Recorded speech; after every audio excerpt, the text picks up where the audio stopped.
The CCA has multiple ports for various inputs, including power, data transfer, and third-party devices. Let's take a closer look at these ports, starting with the front of the CCA. The aux port provides a two-wire connection for an external switch, like a rapid shutdown initiator. Third-party instrumentation and metering devices are connected to the Modbus 485 port. The gateway port is the four-wire communication connection point to the tap.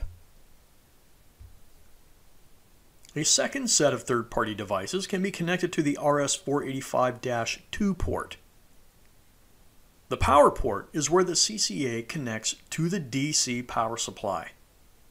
This power supply, depending on the version, can be rated to 120, 240, or 277 volts on the AC side and provide 10 to 25 volts DC to the CCA.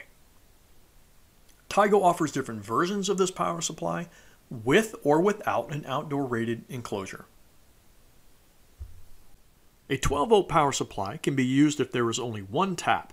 Otherwise, a 24-volt power supply must be used. Now let's take a look at the left side of the CCA. The Ethernet port connects to the customer's router for a hardwired connection. The USB port is not used. On the right side of the CCA is the Wi-Fi antenna connection for wireless communication to the customer's router.